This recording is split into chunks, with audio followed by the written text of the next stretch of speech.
दिल्ली के चुनाव का एक बहुत अहम बिंदु ये रहेगा कि आखिरकार मुस्लिम अल्पसंख्यक वोट किस तरफ जाता है। कई सारी विधानसभाएं ऐसी हैं जहां पर मुस्लिम वोटर निर्णायक भूमिका में हैं और मुस्लिम वोटरों का रुझान कहीं ना कहीं आम आदमी पार्टी और उसके साथ ही साथ कांग्रेस का भविष्य भी तय करेगा। और सिर्फ कांग्रेस और आम आदमी पार्टी ही क्यों, अगर वोटों में बंटवारा होता है तो हो सकता है कि बीजेपी का भी भविष्य मुस्लिम वोटर कई सारे कॉन्स्टिट्यूएंसीज में तय करें। एक ऐसी ही विधानसभा है दिल्ली की ओखला। ओखला विधानसभा ऐसी विधानसभा है जहां पर सबसे ज्यादा आबादी वाले क्षेत्रों में उसकी गिनती होती है। बिल्कुल यमुना के ठीक किनारे, नोएडा से सटे, दूसरी तरफ फरीदाबाद का इलाका, एक ऐसा क्षेत्र जहां से लगातार मुस्लिम उम्मीदवार ही जीतते रहे। लगातार अमानुतुल्लाह खां को आम आदमी पार्टी ने उम्मीदवार बनाया और 2 बार अमानुतुल्लाह वहां से विधायक भी रहे हैं। लेकिन इस बार कई सारे विवादों में घिरे होने के बाद जब आम आदमी पार्टी के उम्मीदवार के तौर पर वो उतरे हैं, तो क्या ये लड़ाई उनके लिए उतनी ही आसान होगी या फिर वहां पर कुछ ऐसे समीकरण बन सकते हैं जो अमानुतुल्लाह खान की लड़ाई को मुश्किल बना सकते हैं। क्योंकि पहले कांग्रेस के विधायक रहे आसिफ अहमद खान इस बार चुनाव मैदान में तो नहीं है, ना ही परवेश हाशमी है जो कि पहले कई बार वहां से विधायक चुने गए थे। इस बार आसिफ की बेटी अरीबा खान कांग्रेस उम्मीदवार हैं, लेकिन एआईएमआईएम ने भी 2 ही सीटों पर कैंडिडेट दिए हैं। उनमें एक सीट है ओखला की सीट, जहां पर जामिया के स्टूडेंट्स यूनियन से जुड़े रहे, पूरा ओल्ड स्टूडेंट यूनियन से जुड़े रहे शिफाउर रहमान को उन्होंने उम्मीदवार बनाया है। वहां पर खुद जो ओवैसी साहब हैं उन्होंने अपनी पूरी ताकत झोंक रखी है। ऐसे में एकमात्र प्रमुख पार्टियों से हिंदू उम्मीदवार बीजेपी ने उतारा है।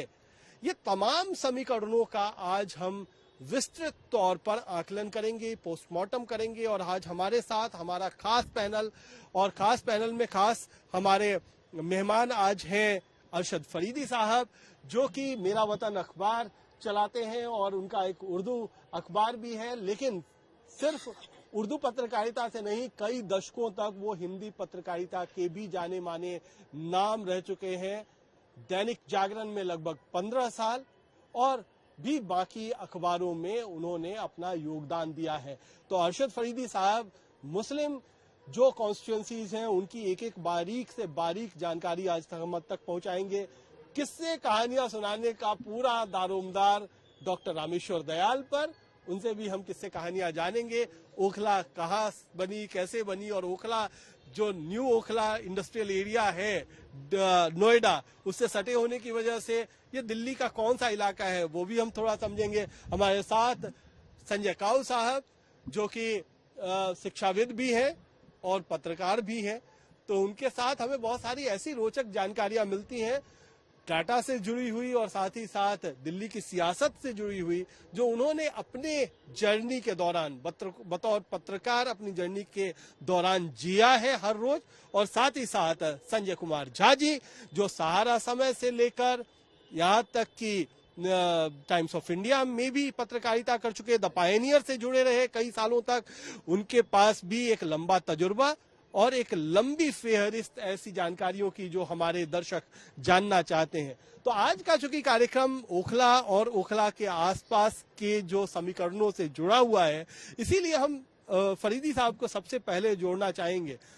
जब पिछली बार 2020 में जब चुनाव हुआ तो ओखला एक तरीके से पूरे चुनाव का केंद्र बिंदु था, क्योंकि उस समय सीए एनआरसी पर प्रोटेस्ट चल रहा था। उस समय बिल्कुल अलग किस्म की हवा थी। इस बार क्या हवा शाहीन बाग और बाकी सारी चीजों के इर्द गिर्द नहीं है, तो इस बार आपको हवा किस तरीके की दिखाई पड़ रही है? क्या वाकई वहां पर मुद्दे पिछली बार से अलग हट करके हैं या मुद्दे वही हैं, कैंडिडेट्स भी लगभग वही कमोबेश हैं? तो क्या इस बार का आप थोड़ा सा आकलन बताएं कि किस तरीके की बात ओखला में इस समय चल रही है? जी कुणाल, देखिए ओखला कॉन्स्टिट्यूंसी एक अपने आप में बहुत ही संवेदनशील विधानसभा क्षेत्र है। ओखला ये डेंसिटी मुस्लिम पॉपुलेटेड एरिया है और यहाँ 50% से ज्यादा मुस्लिम मतदाता हैं। और लगभग 40% बाकी मतदाता, बाकी 50% में कुछ दलित वोट हैं और बाकी जातियां हैं, उसके अंदर कुछ जी। गुर्जर हैं।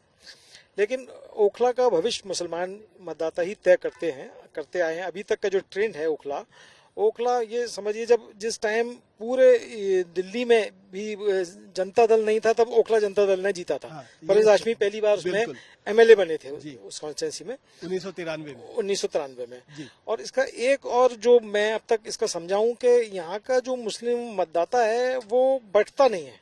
अच्छा। मतलब एक एंड पे जाके ये तय करता है कि हमें एक तरफ वोट देना है। अभी अमानतुल्ला है, 2 बार से विधायक हैं और अच्छे मार्जिन से जीते हैं। तो उसकी वजह यह है कि कांग्रेस का बहुत डाउनफॉल आ गया, और वहाँ ओखला के मतदाता क्या, बाकी दिल्ली में भी जो मतदाता है उसका फोकस ये होता है कि बीजेपी को कौन हरा सकता है। अच्छा। तो वो उसी के इर्द गिर्द अपना मतदान करता है, वोट करता है। तो अभी कांग्रेस की हालत जो पिछले इलेक्शन तक बहुत खराब थी, उसके लिहाज से आम आदमी पार्टी को मुसलमानों का पूरा समर्थन मिला, और इसके चलते अमानतुल्लाह को 66% वोट मिला था, 66% मिला था। और कांग्रेस के उम्मीदवार परवेज हाशमी थे, जो कद्दावर नेता हैं, राज्यसभा के सदस्य भी रहे हैं और वहां से सबसे पहले विधायक थे उस ओखला से। उनको 2.9% वोट मिले थे। तो आप मतलब वेरिएशन देख लीजिए कितना मतलब बड़ा फर्क है। ये बहुत रोचक जानकारी है कि एक कद्दावर नेता, जो कांग्रेस का कद्दावर नेता है, जो मंत्री रह चुका, जो राज्यसभा सांसद रह चुका, वो विधानसभा चुनाव लड़ने जाता है और उसे पब्लिक 3% से भी कम वोट देती है। और उनकी तुलना में बहुत नए नवेले नेता बने अमानतुल्लाह, जहां पर है अमानतुल्लाह को हम माना जाए, बहुत हाल में पॉलिटिक्स में आए हैं। उनको जब पहली बार लड़े थे तो उनको युवा नेता के तौर पर इंट्रोड्यूस भी किया गया था। ये अपने आप में एक बहुत सारी कहानियां अपने आप में बताता है। बिल्कुल कुणाल, वो जो मैंने आपको बात कहा ना कि ओखला का मतदाता का फोकस ये है कि बीजेपी ना जीते इस इलाके से। और मतलब रामवीर सिंह विधूड़ी जैसे लोग भी उसमें वहां पर इलेक्शन लड़े और हार गए, एमएलए का इलेक्शन हार गए, जो बड़े नेता हैं। और उनकी मुसलमानों में भी बहुत अच्छी पैठ है। अच्छा। हाँ, लेकिन उसके बावजूद वो इलेक्शन नहीं जीत पाए क्योंकि वो मुस्लिम वोट बटा नहीं वहाँ। वही ट्रेंड अभी मुझे इस इलेक्शन में भी मुझे वो नजर आ रहा है इसमें। अब लेकिन अभी बड़ी रोचक फाइट होगी ओखला में, क्योंकि अमानतुल्लाह सिटिंग एमएलए हैं और ऐसी पार्टी के एमएलए हैं कि जिसके प्रति मुसलमानों का 80% झुकाव मैं कह सकता हूँ है, आम आदमी पार्टी की तरफ है। अब चूंकि अरीबा खान उसमें कैंडिडेट, कांग्रेस ने कैंडिडेट दिया है। अब अरीबा की यूएसपी सुन लीजिए कि अरीबा ऐसे व्यक्ति की पुत्री हैं जो उस ओखला क्षेत्र के बेताज बादशाह रहे हैं, आसिफ मोहम्मद खान। आसिफ मोहम्मद खान का एक लंबा इतिहास है और वो काउंसलर जीते थे, फिर वो, और उनका जिस तरह से घरों में वहाँ घुसपैठ है आसिफ की। और आसिफ के बारे में ये कहते थे लोग कि वो अगर किसी की नाली बंद हो गई तो आसिफ भाई वो लकड़ी लेके चले जा रहे हैं उसकी नाली खोलने के लिए। तो वो लोगों से उनका बहुत अटैचमेंट बहुत गहरा था आसिफ का। तो अब अरीबा को भी लोग इसी नजर से देख रहे हैं कि आसिफ की बेटी है। और पिछले 2 बार में अमानतुल्लाह का थोड़ा सा, मैं जहां तक मैं समझ पा रहा हूँ, थोड़ा ग्राफ भी डाउन हुआ है उनका। कि वो कुछ एलिगेशंस लगे, वक्फ बोर्ड के में इमामों की तनख्वाह नहीं मिली है। इमाम वक्फ बोर्ड बहुत इफेक्ट करता है मुस्लिम इश्यूज में। तो उस लिहाज से अमानतुल्लाह और अरीबा जो है मेन फाइट में हैं दोनों। और अगर इसमें पल्ला जरा सा भी दोनों की अगर कांटे की टक्कर हुई तो बीजेपी को भी फायदा हो सकता है। ये कहने भी डॉक्टर रामेश्वर दयाल को हम यहाँ पर जोड़ेंगे। डॉक्टर साहब ये बताइए कि हमने तो वो दौर देखा है जब आसिफ काउंसलर हुआ करते थे और उस समय कई सारी चीजों पर, और आसिफ के बारे में बड़ी रोचक जानकारी, आसिफ की चूंकि चर्चा हुई तो वो ऐसे हैं जो घुड़सवारी का भी शौक रखते हैं और ओखला जैसे इलाके में घोड़े पर वो निकलते हैं। और इमू एक बहुत ऐसी पक्षी है जो बहुत रेयर है, वो भी पालते हैं। तो उनके वो भले वो नाली खुलवाने के लिए खुद पहुंच जाते हो, लेकिन उनके शौक बहुत बड़े बड़े हैं। तो उनका जो पॉलिटिक्स करने का तरीका है वो भी थोड़ा नायाब है, थोड़ा अलग किस्म का है। उन पर कई सारे उन पर भी आरोप लगे। ऐसा नहीं है कि सिर्फ अमानतुल्लाह के पीछे विवाद है, आसिफ से भी कई सारे विवाद जुड़े हुए हैं। डॉक्टर साहब कुछ कहानियां उस तरीके की कुछ सुनाए। देखिए, आसिफ साहब का ओखला के अंदर चिड़ियाघर बहुत मशहूर है। हाँ। और उस चिड़ियाघर में एक से नायाब पशु छोटे जो रेयर होते हैं, दुर्लभ होते हैं, वो भी रहे। और आसिफ साहब के बारे में कहा जाता है हमने उसको कंफर्म नहीं किया, लेकिन कहा जाता है, कहानी भी मैं सुनाऊंगा। पहले अब चर्चा आसिफ साहब की हुई, उनकी बेटी जो बहुत ज्यादा पावरफुल बताई जा रही है। तो आसिफ साहब के बारे में कहते थे उस वक्त जो दिल्ली नगर निगम का मुख्यालय वो चांदनी चौक में हुआ करता था, टाउन हॉल जो था मेन मुख्यालय वो था। तो कहते थे कि आसिफ साहब ओखला से गाड़ी में चलते, कार में, और वो जामा मस्जिद के नीचे पार्किंग के अंदर अपनी कार खड़ी कर देते थे, और वहां पे खटारा स्कूटर खड़ा होता था, 2 व्हीलर, और वो खटारा स्कूटर लेके, और वो नहीं, ये वाकई हमने भी ये कहानी सुनी है, इसीलिए इस कहानी की तस्दीक मैं भी करता हूँ जी। अब इस कहानी में दम कितना है, स्कूटर पे तो आते थे, लेकिन वो कार से जामा मस्जिद तक आते थे, इसकी मुझे पता, इसकी जानकारी नहीं है। ये सुनने में आता था। मुझे जामा मस्जिद के लोगों ने बताया, जिनके साथ मैं रहा हूँ, जिनकी मेरी यारी दोस्ती रही है। अच्छा, ओखला के बारे में अभी बताया गया कि बहुत संवेदनशील इलाका है, लेकिन कुछ दशक पहले तक आपको पता है कि ये इलाका जो था ना, पर्यटन के मामले में नंबर 1 हुआ करता था। अब मैं आपको बताता हूँ कि मैं गया हूँ, मैं बचपन में वहां पे ओखला से 3-4 किलोमीटर आगे वहां पे यमुना टर्न लेती है, और आप हैरान हो जाएंगे कि पूरी यमुना को, सिंचाई जो विभाग होता है, पूरी यमुना को सिर्फ बाढ़ के दिनों को छोड़ के, चौमासे को छोड़ के, पूरी यमुना को फट्टों से, लकड़ी के मजबूत फट्टों से रोका जाता था, और उसके चारों तरफ बड़ी बड़ी बल्लियां ला के पूरी यमुना बंद कर दी जाती थी। ये इलाका, ये 80 के शुरुआती दौर तक ये मामला रहा है। और जो विदेशी नाव की हम जो बात कर रहे हैं ना, कि विदेशी नावें, पाल वाली नौकाएं, और वो प्यार की कश्ती में चले हम दूर दूर, वो जो कश्तियां थी ना, वो ओखला के अंदर चला करती थी। और दूसरा एक बात और है, वहां पे यमुना इतना शुद्ध हुआ करती थी, और मछलियों की इतनी ज्यादा तादाद थी कि वहां पे इरिगेशन विभाग जो है ना, वो मछलियों पकड़ने के लिए वहां पे लाइसेंस जारी करता था, और हर साल वहां पे लाइसेंस जारी हुआ करते थे। अब अभी कुणाल जी ने बताया, और आगे भी इन्होंने भी बताया, भाई साहब ने, कि जनता दल का खाता वहां से खुला 1993 के अंदर। जनता दल का खाता खुला, जनता दल का खाता वहां से भी खुला, 3 अन्य इलाकों से भी खुला जी।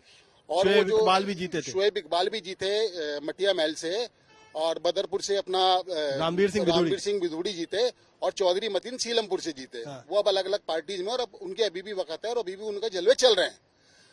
तो ये जो सीट है ना, चूंकि बार बार वही कहा जा रहा है कि ये मुस्लिम डोमिनेटेड सीट है, और मुस्लिम जिसको वोट देंगे वही कैंडिडेट जीतेगा, लेकिन इसका जो पुराना इतिहास है बहुत शानदार रहा है, बहुत जानदार है। पूरी दिल्ली, और खासकर पूरी दिल्ली के जो इलीट क्लास थी ना, वो यमुना में वहां देखने आती थी कि पूरी यमुना को कैसे लकड़ी के फट्टों पे रोका गया। अच्छा, एक बात और रोचक है, और चूंकि 1993 की बात हुई है और जनता दल की बात हुई है, तो मैं थोड़ा एक रोचक पहलू करना चाहूंगा कि तब बीजेपी जीती थी 1993 में, और उसके बाद 98 से तो क्या हाल हुआ बीजेपी का, आज तक एक भी चुनाव नहीं जीत पाई है। ये भी कहा जाता है कि जब जब वोट बंटते हैं, यानी बीजेपी विरोधी वोट बंटते हैं, तब तब बीजेपी अच्छा करती है। और इसका प्रमाण है 1993 का वो चुनाव, जब जनता दल बहुत मजबूती के साथ, उस समय वीपी सिंह की सरकार बनी थी, और उसके बाद जनता दल बहुत मजबूत हुआ करता था। उस समय जनता दल ने बहुत मजबूत चुनाव लड़ा 1993 में, 4 विधायक भी बने। इसलिए मैं ये बात बता रहा हूं कि इस बार भी अगर कांग्रेस मजबूती से चुनाव लड़ती है और एक तीसरा मजबूत कोण बनाती है, जैसा कि 2013 में भी हुआ था, जब आम आदमी पार्टी आई और उसने आते साथ एक बहुत मजबूत दावेदारी पेश की, तब बीजेपी भी सबसे बड़ी पार्टी बनकर के निकली थी। तो 2 ही बार बीजेपी सबसे बड़ी पार्टी बनी है, एक 1993 में, दूसरा 2013 में। और अगर इस बार कांग्रेस मजबूत समीकरण बनाती है या मजबूती से चुनाव लड़ती है, तो क्या बीजेपी को फायदा होगा? ये एक बहुत महत्वपूर्ण बात है, और इसमें पर हम संजय काऊ साहब को जोड़ेंगे। ये जो बीजेपी को कहते हैं ना, 2 बिल्लियों की लड़ाई में बंदर को फायदा हो जाता है, क्या ये लग रहा है क्या कि इस बार जो माहौल बन रहा है, कांग्रेस का ग्राफ 4.5% तक नीचे चला गया था पिछले चुनाव में, अगर इस बार उठता है तो उसका डायरेक्ट बेनिफिशियरी जो है वो बीजेपी हो? जी, एक चीज तो मान के चलिए कि ये मुस्लिम डोमिनेटेड एरिया है, मुस्लिम ही इसकी सीट की पहचान बनाते हैं। लेकिन अगर आप 2009 का बाय इलेक्शन देखें, for the first time BJP ने पहली बार जो है मुस्लिम कैंडिडेट उतारा, और उनको मुंह की खानी पड़ी, उसको 3000 के आसपास वोट पड़े। सबसे कम वोट अगर पड़ा मुस्लिम बीजेपी को, वो 2009 के बाय इलेक्शन में पड़ा। दूसरी चीज, इस कॉन्स्टिट्यूंसी में जब अरशद भाई ने बताया, because he knows the constituency in and out, इनसे ज्यादा हम लोग नहीं जानते हैं। जी बिल्कुल। अमानुल्लाह खान के जो मार्जिन्स हैं 70,000 वोट्स, एक बार 65,000 वोट्स, तो ये छोटा मार्जिन नहीं है। जी बिल्कुल। अब कांग्रेस, अब जो इस बार जो है, जो चुनाव में एक महिलाओं का जो है, महिलाओं को कौन कितनी रेवड़ी बांट रहा है, अगर उस पर्सपेक्टिव से भी देखा जाए तो अरीबा एक बहुत अच्छी कैंडिडेट है। उनके फादर उसी का कॉन्स्टिट्यूंसी के रहे। अब और दूसरी बार अगर देखें आप, इस बार पहली बार सबसे ज्यादा महिला कैंडिडेट्स जो हैं इस चुनाव में लड़ रहे हैं। बिल्कुल। और जो पॉलिटिकल पार्टीज है, तीनों पॉलिटिकल पार्टीज ने 9 कैंडिडेट्स उतारे हैं। कांग्रेस ने 9, बीजेपी ने 9 और साथ ही साथ आम आदमी पार्टी ने 9। अब अरीबा जी जो हैं जामिया मिलिया इस्लामिया की पढ़ी है, तो एक फैक्टर ये है। दूसरा, वो काउंसलर है वहां की। तीसरी बात, उनके फादर वहां के एमएलए रह चुके हैं और वो घर घर से वाकिफ है। अमानुल्लाह खान जो है, उनके साथ जो एडवांटेज है, एक एडवांटेज जो मुस्लिम एडवांटेज है, वो ये है कि जब सीए और एनआरसी हुआ था, वो एकमात्र वॉइस थे मुसलमानों की जिन्होंने उस इशू पे बोला था। और जबकि केजरीवाल जी ने भी चुप बैठे थे। और एक वक्त ऐसा आया कि आम आदमी पार्टी को उनसे पल्ला झाड़ना पड़ा, they distance themselves from Amanullah Khan. So इस इशू को अगर आप ओवरऑल पर्सपेक्टिव, जहां की अरशद जी ने बोला कि मुसलमान चाहेगा कि बीजेपी ना आए, उसके पर्सपेक्टिव में अमानुल्लाह खान और अरीबा की जो फाइट होगी बहुत ही कांटे और टक्कर की होगी। संजय झा जी, ये जो मुस्लिम कॉन्स्टिट्यूएंसीज हैं और खास तौर पर जो ओखला है, ओखला में ऐसा माना जाता है कि ओखला एक बहुत नया बसा हुआ इलाका है, बहुत पुराना नहीं है। वहां पर अनऑथराइज्ड कॉलोनी ज्यादा है। उन इलाकों में खास तौर पर पश्चिमी उत्तर प्रदेश से लोग आए, कुछ लोग बिहार से होकर के आए, तो एक तरीके से माइग्रेटेड जो पॉपुलेशन है वो ज्यादा है। और जैसा अरशद साहब ने कहा कि यहाँ पर लोग एक तरफा वोटिंग करते हैं, तो ये जो एक तरफा वोटिंग का जो पूरा मामला है, इतने डाइवर्स बैकग्राउंड से आकर के, कोई उत्तर प्रदेश से आ रहा है, कोई बिहार से आ रहा है, कोई कहीं और से आ रहा है, ये एक तरफा वोटिंग कैसे होती है और इसके पीछे का क्या कुछ वजह क्या आपको नजर आती है? एक तरफा वोटिंग से पहले 2013 का एक गपशप बता रहा हूँ। जी बताइए। 2013 में कांग्रेस को 6 सीटें आई थी जी, और भाजपा को 8 सीटें थी और बहुत कम मार्जिन से बीजेपी की सरकार बनते बनते रह रही थी। जी। ये अनऑफिशियल गपशप है कि भाजपा के एक बड़े नेता ने तब के सिटिंग विधायक आसिफ मोहम्मद खान से संपर्क किया। बिल्कुल। कि 8 का घड़ा अगर आप ला सकते हैं और विधानसभा के अंदर एक सेपरेट ग्रुप में बैठ सकते हैं तो हम आपको मंत्री बना देंगे। इसके जवाब में आसिफ अहमद खान ने कहा कि जो 8 का घड़ा है, इसमें सबसे सीनियर मोस्ट पर्सन लगातार 4-5 बार के विधायक मतीन अहमद हैं। अगर आपने मतीन को मंत्री बना लिया तब मैं आपका साथ दूंगा। तो बड़ी दिलेरी से आसिफ अहमद खान ने 2013 में भाजपा का मंत्री पद ठुकरा दिया था और विधायक रहते हुए एक दिन जब वो सचिवालय पहुंचे थे, संजोग से मैं वहां था, मीडिया का जमावड़ा था, अंदर केजरीवाल बैठे हुए थे। केजरीवाल की बाइट मिलने से पहले प्रिंट इलेक्ट्रॉनिक मीडिया को आसिफ खान दिख गए, सारा माइक वहां पहुंच गया, उन्होंने एक छोटा सा बाइट दिया, ये रेडियो फर्जिस्तान है, ऐसा उन्होंने केजरीवाल को कहा। और ये बाइट इतनी हिट होती रही, तो वो एक बड़े जुझारू नेता हैं और उनकी बेटी अरीबा अच्छा फाइट कर रही है, लेकिन एडवांटेज वहां पे वर्तमान विधायक अमानतुल्लाह को हो सकता है, क्योंकि 2020 में अमानतुल्लाह ने 1,30,000 वोट लाए हैं। इसीलिए यहाँ आम आदमी की पकड़ मुझे बड़ी अच्छी दिखती है, बड़ा क्लियर एडवांटेज अमानतुल्लाह अभी दिख रहा है। ये बैटल अभी थोड़ा और आगे बढ़ेगा, अरीबा भी अच्छा फाइट कर लेगी।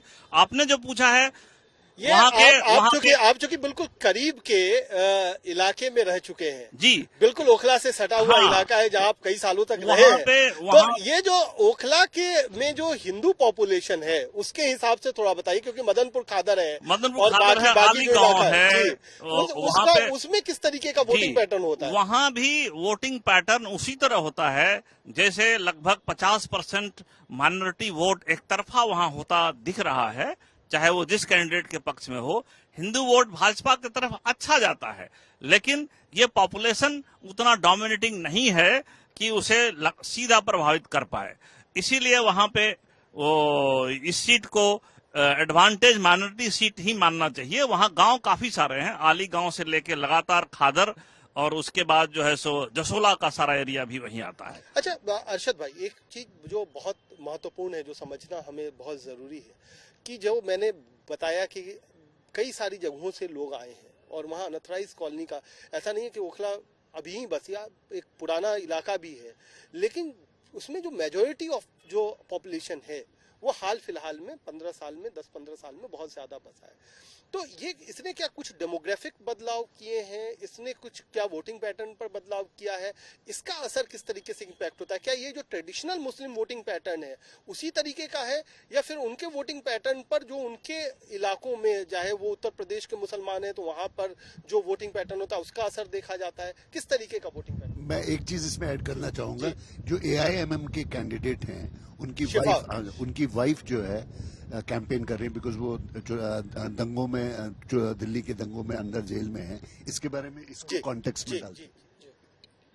देखिए कुणाल, ओखला का जो ज्योग्राफिकल है, देखिए मेन जाकिर नगर, बटला हाउस, जामिया, नूर नगर और खड्डा कॉलोनी, और मैक्सिमम जो वोटर है शाहीन बाग, ये एक मतलब ऐसा परिवार की तरह है। अच्छा। कॉन्स्टेंसी का एरिया बहुत बड़ा नहीं है, जहाँ वो बिल्कुल ऐसा है कि जो वहाँ का कैंडिडेट है वो एकदम जो भी हो, अमानतुल्लाह हो या आसिफ हो या परवेज हो, सबके एक दूसरे को जानते हैं और एक दूसरे से संपर्क और संबंध बहुत घनिष्ठ, क्लोजली नीटेड फैमिली है वो जी।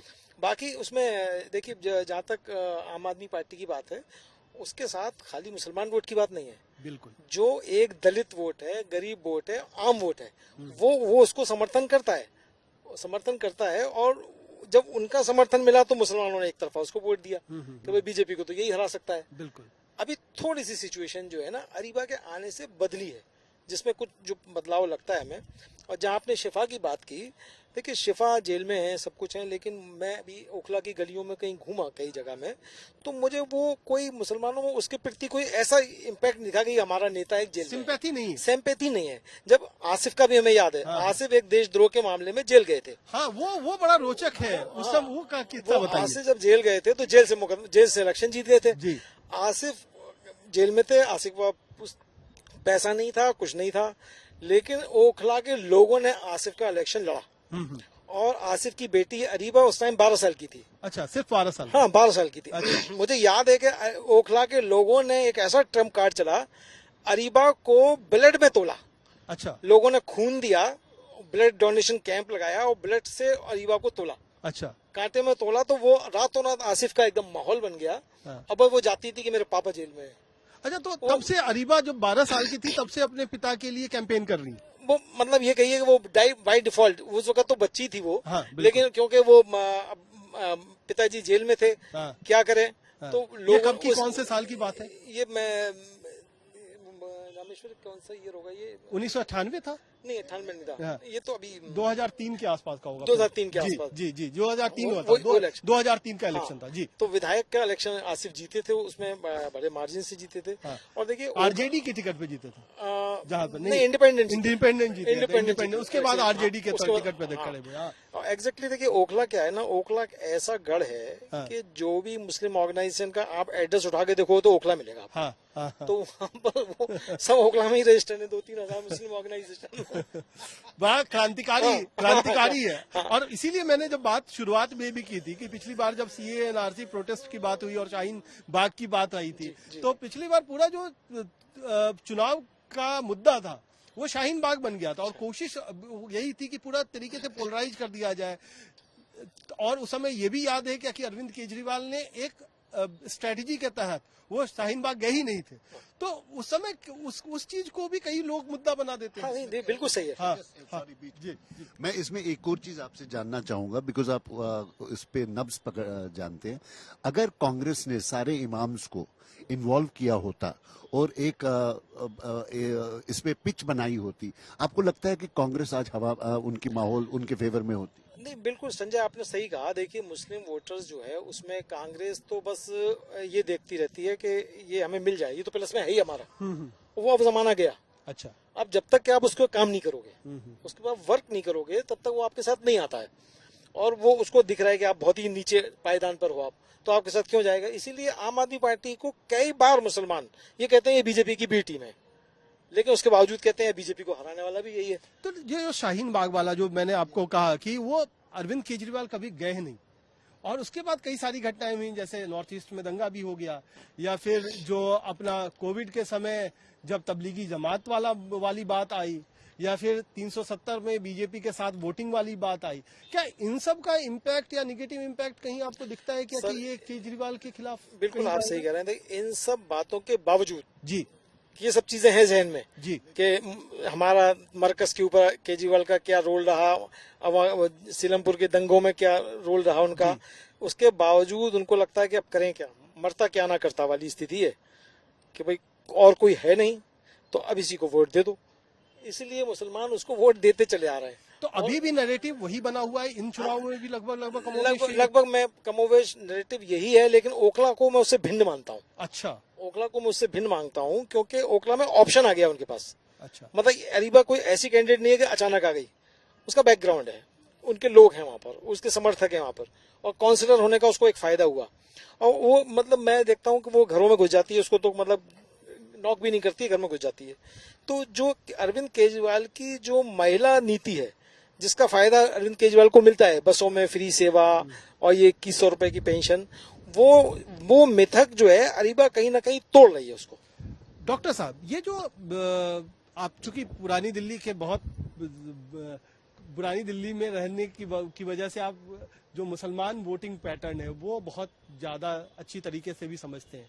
जो 3 हिस्सों में दिल्ली का मुसलमान रहता है, एक तो नॉर्थ ईस्ट में रहता है, सीलमपुर, मुस्तफाबाद, बाबरपुर, इस तरीके की सीटें हुई, एक दूसरा ओखला वाला इलाका हुआ, और तीसरा जो पुरानी दिल्ली का इलाका है, जो पुरानी दिल्ली में जो पुराने लोग रहते हैं। क्या आपको लगता है कि मुसलमान जब वोट करते हैं तो ये तीनों इलाकों के मुसलमान अलग करते हैं? ये सवाल मैं इसलिए पूछ रहा हूं क्योंकि जब अभी एमसीडी चुनाव हुए थे तो हमने देखा कि सीलमपुर, मुस्तफाबाद वाले इलाके में कांग्रेस ने अच्छा प्रदर्शन किया, ओखला में भी अच्छा प्रदर्शन किया, लेकिन जो वर्ल्ड सिटी है, जो पुरानी दिल्ली है, वहां पर आम आदमी पार्टी की ही तूती बोली। तो ये क्या है, इसमें क्या सोच में फर्क आता है?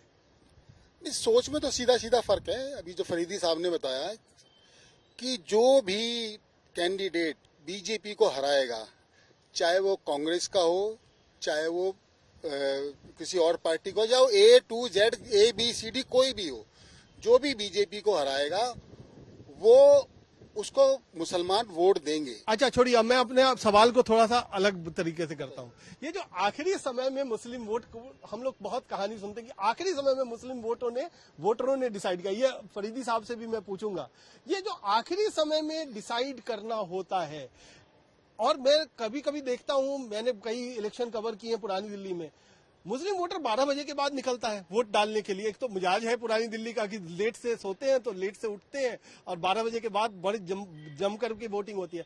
ये दोनों क्या कुछ इसमें क्या होता है, आखिरी समय में कैसे डिसीजन होता है? क्योंकि आपने देखा हुआ है वो आखिरी समय का डिसीजन किस तरीके से होता है। आखिरी समय में क्या होता है वो मैं अच्छी तरह जानता हूँ, लेकिन मैं चाहता हूँ कि उसका जवाब फरीदी जी दें। जी, मैं नहीं दूंगा, लेकिन मैं क्योंकि फरीदी जी देंगे तो वो ज्यादा विश्वसनीय माना जाएगा। बोलूंगा तो मैं भी वही बात, हाँ। लेकिन फरीदी साहब ज्यादा अच्छी तरीके से समझाएंगे कि भाई आखिरी वक्त में क्या होता है, कि किस तरीके से, कुछ किस्से से बता दीजिए, ये डायरेक्ट बताइए, किस तरीके से कहाँ से संदेश आते हैं। चलिए पहले हम फरीदी साहब से ही ये सवाल का जवाब लेते हैं, फिर आपसे कोई किस्सा। पहले किस्सा वाली बात नहीं बता रहा मैं, सिर्फ मैं ये बताना चाहता हूँ कि जब आपने मुस्लिम पैटर्न की बात करी ना, कि पैटर्न है कि पुरानी दिल्ली का मुसलमान है, सीलमपुर का मुसलमान है, ओखला का मुसलमान। देखिए, ओखला का मुसलमान ज्यादातर जो है ना पश्चिमी उत्तर प्रदेश का है, वो दिल्ली का मुसलमान नहीं है जी। और हम जो मुसलमानों को लेके जो घेटो आबादी वाली बात करते हैं ना, कि वो जो एकदम कंजस्टेड रहते हैं और एक दूसरे के साथ मिल के रहते हैं, और अगर इधर से वो आवाज उठी तो वो आवाज, अगर वो पूर्व से आवाज उठी तो वो आवाज साउथ से भी उठेगी, दक्षिण से भी उठेगी। तो ये वहाँ की सोच है। मैंने पिछली बार जब बातचीत हुई थी तो मैंने बताया था कि पुरानी दिल्ली के जो कुछ मुसलमान हैं जो मुगल पीरियड से हैं, उनका खानदान परिवार चले आ रहे हैं, वो तो कुछ वोटों को लेके या किसी पार्टी को लेके कुछ संवेदनशील हो सकते हैं, या वो समझ सकते हैं कि इसको वोट दिया जाए या उसको वोट दिया जाए।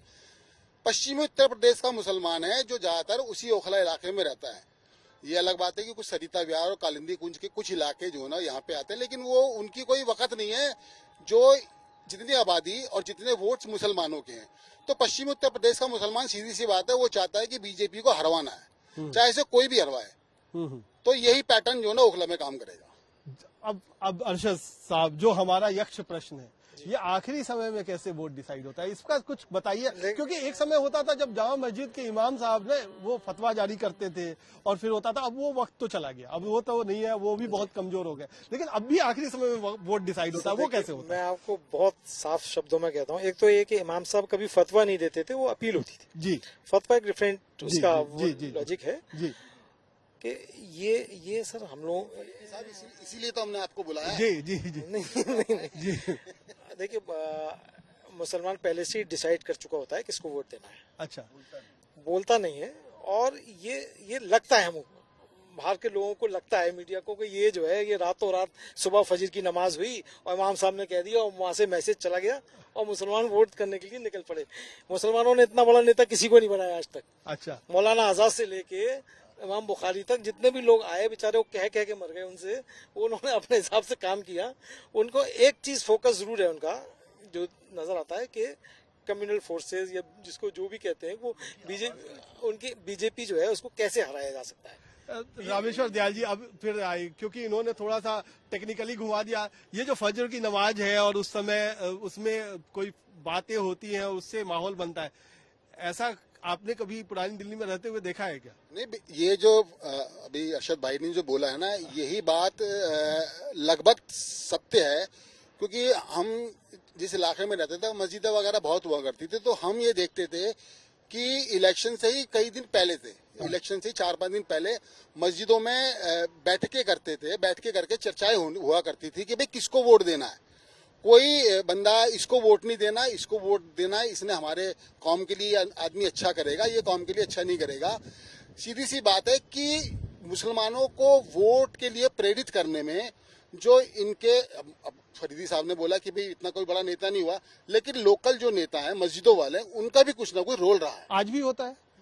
अब मेरा मानना यह है कि अब जो है ना वो रोल सोशल मीडिया ने ले लिया। जी, अब आज भी होता है। मैं इसमें थोड़ा जी, देखिए, जी, पुरानी दिल्ली हाईली डेंसली पॉपुलेटेड मुस्लिम पॉपुलेटेड एरिया, जेपी अग्रवाल वहाँ के एक छत्र नेता रहे, बनिए थे, वैश्य थे, हिंदू समाज से थे, लेकिन मुसलमान झड़ के वोट उनको करता है, लंबे समय तक किया।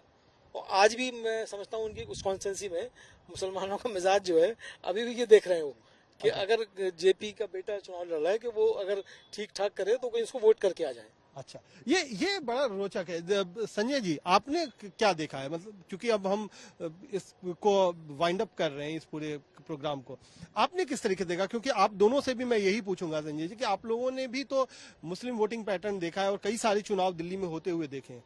क्या आपको कभी लगा कि कुछ दिनों पहले तक इस तरीके का माहौल है और आखिरी समय में माहौल बदल गया? ऐसा कोई उदाहरण आपके दिमाग में आता है? सब एक चीज तो तय है, मुस्लिम्स का जब वोट होता है वो ये जरूर देख के चलता है कि यार मेरे इंटरेस्ट कौन प्रोटेक्ट करने जा रहा है, क्योंकि माइनॉरिटी कम्युनिटी का है।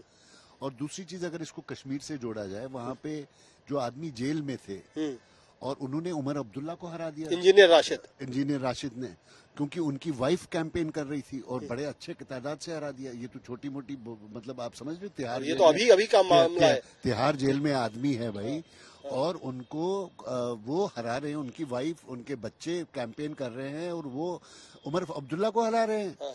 सो इसका मतलब ये है, क्योंकि वहां पे एक मैसेज चला गया कि यार ऐसा है, ये आदमी जो है अंदर हमारा, ये एमएलए रह चुका है, हमारे काम करता था, इसकी भाई इसको तो कोई पूछ नहीं रहा है, जब से ये जेल गया कोई इसके बारे में बात नहीं कर रहा है, तो उससे वो चर्चा में आ गया। तो वैसे ही मुस्लिम्स जो है, एक और चीज मैं आपको बता दूं Kunal ji, to be a minority in any area, अगर आप सोसाइटी में भी माइनॉरिटी हो, हिंदू हो या मुसलमान, इट्स द मर्स, क्या बोलूं मैं, ये सिन है। मतलब आप पाप है, सबसे बड़ा गुनाह कर रहे हैं। मतलब आप बड़े आपने पाप किए हैं अगर आप किसी लेन में माइनॉरिटी में हो। मैं ये नहीं कह रहा हूँ मुसलमान हिंदू वाला चीज नहीं, कोई भी माइनॉरिटी इज द बिगेस्ट, क्या बोलूं, कर्स बिल्कुल। किसी भी दुनिया के किसी कॉर्नर जी। में। उस हिसाब से मुस्लिम, अगर मुस्लिम हो या सिख हो, हिंदू हो, जो भी अपने, बिकॉज इलेक्शन इसलिए लड़ता है आदमी कि यार मेरे को अगर कल को कोई दिक्कत हुई, सोसाइटी में इलेक्शन लड़ता है तो मेरी बात सुने, मेरी काम करे।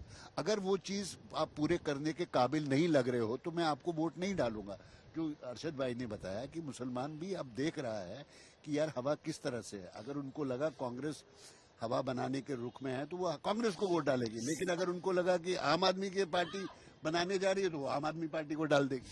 संजय झा जी, क्या लगता है कि आपका कुछ याद आता है कि किस तरीके से आपका कोई तजुर्बा रहा हो इतने लंबे आपके पत्रकारिता के करियर में, जब आपको देखने को मिला हो कि मुस्लिम वोटर अचानक बदल गया हो?